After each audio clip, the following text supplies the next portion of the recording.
నటరత్న ఎన్టీఆర్, నటసామ్రాట్ ఏఎన్ఆర్, విశ్వనట చక్రవర్తి SVR, Kalabharathi Jamuna వంటి అగ్రశ్రేణి తారాగణం నటించిన పౌరాణిక చిత్రం భూకైలాస్.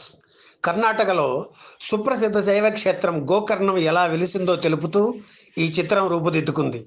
ఇందులో భక్తునిగా రావణుడి దీక్ష, పట్టుదల ఎలాంటివో చూపించారు దర్శకుడు శంకర్. రావణ బ్రహ్మగా ఎన్టీఆర్ తొలిసారిగా నటించిన భూకైలాస్లో నారదుడిగా అక్కినేని నటించారు.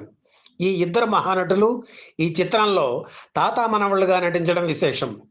1958 మార్చి 20న విడుదలై విజయం సాధించిన భూకైలాస్ చిత్ర నిర్మాణ విశేషాలు ఈ వీడియోలో చూద్దాం. భూకైలాస్ చిత్రం తెలుగులో 2 సార్లు రూపుదిద్దుకుంది. వేరు వేరు బ్యానర్లపై ఈ చిత్రాన్ని నిర్మించిన 2 సార్లు తీసిన వ్యక్తి ఒక్కరే. ఆయనే ఏవిఎం స్టూడియో అధినేత మెయ్యప్పన్. పౌరాణిక చిత్రాలు రాజ్యం ఏలుతున్న సమయంలో అంటే 1940లో తొలిసారిగా భూకైలాస్ చిత్రాన్ని నిర్మించారు మెయ్యప్పన్. ఈ చిత్రంలో రావణుడిగా ఎంవి సుబ్బయ్య నాయుడు, నారదుడిగా ఆర్ నాగేంద్రరావు, మండోదరిగా లక్ష్మీబాయి నటించారు. ఆవిడ మంచి గాయని. తెలుగులో నటించిన ఏకైక చిత్రం ఇదే. 1940 డిసెంబర్ 14న విడుదలైన ఈ చిత్రానికి సుందరరావు నడకర్ణి దర్శకత్వం వహించారు. ఈ చిత్రం కోసం శివాలయం సెట్ వేశారు. పౌరాణిక చిత్రం కనుక నిర్మాణ సమయంలో నియమనిష్టలు పాటించాలి, భక్తి శ్రద్ధలు అవసరం. కానీ భూకైలాస్ చిత్ర నిర్మాణ సమయంలో అవేవి పట్టించుకోలేదు. సెట్లో ఆర్టిస్టులు, టెక్నీషియన్లు సిగరెట్లు కాల్చడం, చెప్పులు వేసుకుని తిరగడం చేశారు. దాంతో శివయ్య ఆగ్రహించాడు. ఫలితంగా ఆ సెట్లో తీసిన దృశ్యాలు ఏవి ల్యాబ్కు వెళ్ళేసరికి పనికి రాకుండా పోయాయి. అపరాధం జరిగింది, క్షమించమని అందరూ లెంపలు వేసుకొని ఆ సన్నివేశాలు మళ్ళీ తీశారు. ఈ చిత్రం విజయం సాధించింది.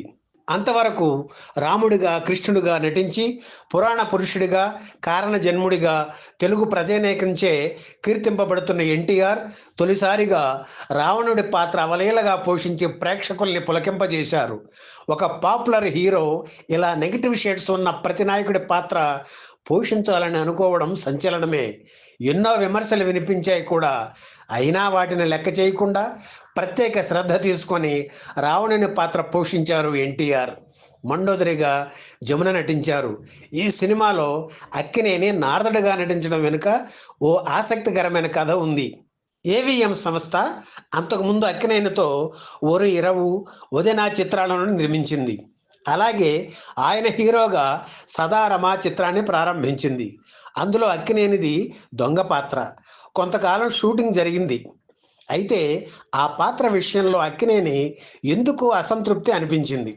అందుకే తను చెయ్యనని చెబుతూ తీసుకున్న అడ్వాన్స్ తిరిగి ఇవ్వబోయారు అక్కినేని. ఆ డబ్బు నీ దగ్గరే ఉంచమని చెప్పి మంచి పాత్ర వచ్చినప్పుడు చెబుతాను, అప్పుడు చేద్దువు గాని అన్నారు మెయ్యప్పన్. కొంతకాలం తర్వాత భూకైలాస్ చిత్రం తీస్తూ నారదుడి పాత్ర కోసం అక్కినేనికి కబురు చేశారు మెయ్యప్పన్. అలా నారదుడి పాత్ర పోషించాల్సి వచ్చింది.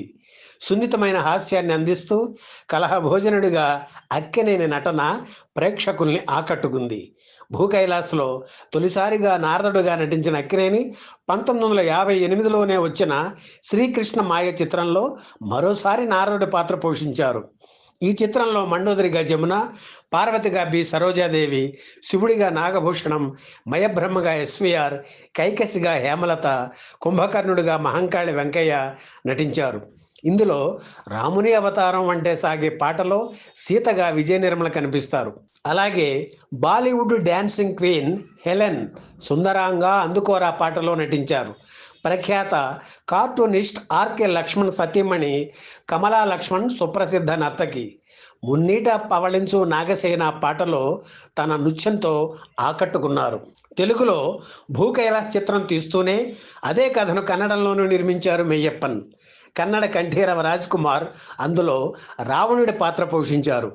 ఈ సినిమా కంటే ముందు అంటే 1958 ఫిబ్రవరి 5న కన్నడ భూకైలాస్ విడుదలయ్యింది. ఆ తర్వాత తెలుగు వెర్షన్ విడుదలైంది. ఎన్టీఆర్ తొలిసారిగా రావణుని పాత్ర పోషించిన భూకైలాస్ చిత్రానికి ప్రేక్షకులు జేజేలు పలికారు. అయితే కన్నడంలో రాజ్ కుమార్ ఎన్టీఆర్ కంటే రావణుడిగా బాగా పోషించారని విమర్శలు రావడంతో ఎన్టీఆర్ ఛాలెంజ్గా తీసుకున్నారు.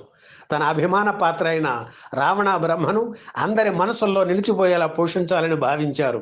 అందుకే సీతారాముల కళ్యాణం చిత్రంలో రావణుడి పాత్రను మరోసారి పోషించారు. ఇందులో ఆయన అభినయం అగ్రతాంబూలం అందుకుంది. ఆ తర్వాత శ్రీకృష్ణ సత్య, శ్రీరామ పట్టాభిషేకం, బ్రహ్మర్షి విశ్వామిత్ర చిత్రాల్లో రావణుడి పాత్ర పోషించారు ఎన్టీఆర్.